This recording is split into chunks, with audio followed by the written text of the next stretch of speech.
अली बाबर जैसे जो आतंकी हैं, उसकी तरफ से जो अली बाबर की तरफ से जो खुलासा किया गया है, उसे पाकिस्तान में बैठे सभी लोगों को ध्यान से सुनना चाहिए और अंतर्राष्ट्रीय समुदाय को ध्यान से सुनना चाहिए, जो हर बात पर नसीहत देने के लिए बिना इस पूरी समस्या को समझे सामने आ जाता है। 19 साल का यह लड़का है। अधिकतर पाकिस्तान में देखा गया है कि आईएसआई इसी उम्र के इर्द गिर्द लोगों को या तो ब्रेन वॉश करके या फिर उनकी गरीबी का फायदा उठाकर पैसे देकर उन्हें आतंक के रास्ते पर झोंकने की कोशिश करती है। अली बाबर की तरफ से पाकिस्तान के युवाओं को यह कहा गया है कि वो पाकिस्तान में इस तरह के एलिमेंट्स के झांसे में न आए। बहरहाल भारत के हाथ अब अली बाबर पर हैं और किसी भी आतंकी को सीमा पार नहीं करने दिया जाएगा। हालांकि हम आपको बता दें कि आज सर्जिकल स्ट्राइक की 5वीं एनिवर्सरी भी पाकिस्तान को अच्छी तरीके से यह याद रहेगा, क्योंकि इससे ठीक 10 दिन पहले जिस तरह का हमला उरी के आर्मी कैंप पर हुआ था, उसके बाद हिंदुस्तान ने करारा जवाब उसे दिया था।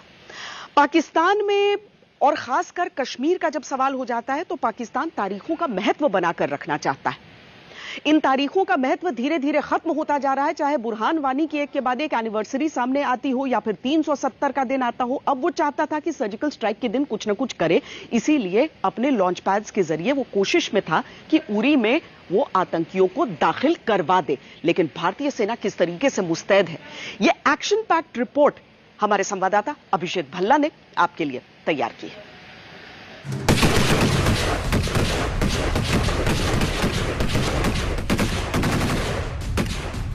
ये एलओसी के साथ लगा उरी सेक्टर है। यहाँ 10 दिनों से बंदूकें इसी तरह गरज रही हैं। भारतीय सुरक्षा बल उरी सेक्टर में एलओसी से सटे चप्पे चप्पे की तलाशी ले रहे हैं। लंबी घास, पेड़, गहरे नाले, दुश्मन कहीं भी छिपा हो सकता है।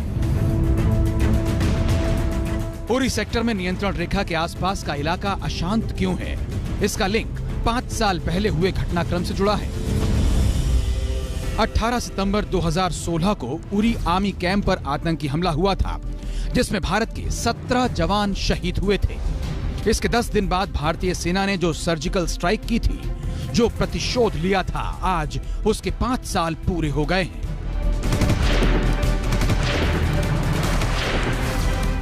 आतंकवादी एक बार फिर उरी में किसी बड़ी वारदात को अंजाम देना चाहते हैं। 10 दिन पहले 18 सितंबर को ही 5 आतंकियों ने घुसपैठ और हमले की कोशिश की थी। हमारे जवानों ने इसे नाकाम कर दिया था और बाद में 3 आतंकियों को मार गिराया था। लेकिन खतरा अभी टला नहीं है, इसलिए सेना लगातार सर्च ऑपरेशन चला रही है। आज तक की टीम भी इस सर्च ऑपरेशन के दौरान तमाम जोखिम उठाकर ग्राउंड रिपोर्टिंग कर रही है। 20 सितंबर की सुबह इंडियन आर्मी ने उरी सेक्टर में एक ऑपरेशन किया। 5 टेररिस्ट जो के लाइन ऑफ कंट्रोल क्रॉस करने की कोशिश कर रहे थे, उनको यहां पे पकड़ा गया। 3 टेररिस्ट मारे गए थे। हम जो देख रहे हैं इस वक्त वो पाकिस्तान टेरिटरी है। बहुत ही ज्यादा डेंस फॉरेस्ट है और इसकी वजह से यहां पे जो टेररिस्ट का मूवमेंट होता है उसे पिक करना बहुत ज्यादा मुश्किल होता है। ये बहुत ज्यादा बड़ा चैलेंजिंग एक सिनेरियो होता है इंडियन आर्मी के लिए। और इसी जंगल में एक नाले में 3 टेररिस्ट छुपे हुए थे, जहां पे इंडियन आर्मी ने एम्बुश ले की थी। 3 मारे गए, जो 2 और थे उसके बाद मौके से वापस पीछे चले गए। जो ये टेररिस्ट थे हेविली आर्म्ड थे। 5 AK-47 राइफल इनसे बरामद हुई। इसके अलावा 9 AK-47 राइफल उन 2 टेररिस्ट के पास भी थी जो वापस भाग गए। हथियारों का ये जखीरा देखिए। ये हथियार उन्हीं 3 आतंकियों के पास से मिले हैं जिन्हें 23 सितंबर को उरी के पास रामपुर सेक्टर में मार गिराया गया था। इसके अलावा उनके पास से भारी मात्रा में पाकिस्तानी करेंसी, भारतीय करेंसी और खाने पीने का सामान मिला है। 23 तारीख की मॉर्निंग सुबह तकरीबन 6 बजे जो हमारे जवान एलसी पे डिप्लॉयड थे और जो हमारे एम्बुशेस तैनात थे, उन्होंने खबर दी कि 3 हथियारबंद लोग एलसी की तरफ बढ़ रहे हैं। चूंकि वो एलसी क्रॉस कर चुके थे और जो हमारे एम्बुशेस थे उन्होंने उनको चेतावनी दी और वहां पे एक फायर फाइट हुई। उस फायर फाइट में 3 टेररिस्ट जो कि हेविली आर्म्ड थे, उनको हमने न्यूट्रलाइज कर दिया। 18 सितंबर और 23 सितंबर के बाद 27 सितंबर को भी घुसपैठ की साजिश नाकाम की जा चुकी है। आतंकियों को मारने का काम सफलतापूर्वक चल रहा है। इस सब में सेना की रणनीति क्या है, ये भी समझिए। सीजफायर जरूर चल रहा है, लेकिन भारतीय सेना को इस बात का बहुत ज्यादा ध्यान रखना है कि किसी भी कार्रवाई में ऐसा न लगे कि सीजफायर का उल्लंघन किया गया है। यही कारण है कि भारतीय सेना आतंकवादियों को भारत की टेरिटरी में आने दे रहा है और फिर उनको मार गिरा रहा है, ताकि कि बिल्कुल भी इस तरह की सिचुएशन ना हो जैसा कि उसमें लगे कि सीजफायर का वायलेशन हुआ है।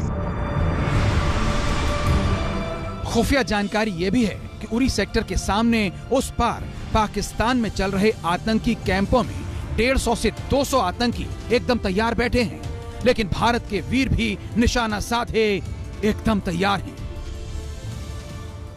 हम इस वक्त लाइन ऑफ कंट्रोल के उरी सेक्टर में हैं, जहां पे पिछले कुछ दिनों में लगातार काउंटर इन्फिल्ट्रेशन ऑपरेशंस हुए हैं। पाकिस्तान की तरफ से आतंकवादियों ने आने की कोशिश की है। सीजफायर तो जरूर है फरवरी से, लेकिन पिछले कुछ दिनों में इन्फिल्ट्रेशन के अटेम्प्ट्स बढ़ चुके हैं। यही कारण है कि भारतीय सेना पूरा अलर्ट मेंटेन कर रहा है और जो टैक्टिकल ऑपरेशंस हैं उनमें भी बदलाव लाया गया है। सीजफायर की जगह इन्फिल्ट्रेशन को काउंटर करने पर पूरी फोकस दिया जा रहा है।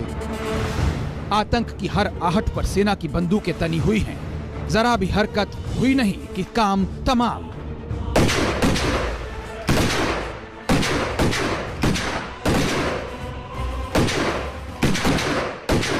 आज की तारीख में रेकी चल रही है, अटेम्प्ट्स की कोशिश जारी है और आपको दिख गया है अटेम्प्ट का नजरिया। एंड मैं आपको यकीन बताता हूँ कि आप चिंता न करें, कोई भी अटेम्प्ट होगा वो न्यूट्रलाइज होगा। समझने वाली बात यह भी है कि पाकिस्तानी फौज की मदद के बगैर आतंकी इस बड़े पैमाने पर घुसपैठ की हिम्मत नहीं कर सकते, बड़ा षड्यंत्र नहीं रच सकते। सर्दी से पहले जरूर कुछ बड़ा होने वाला है।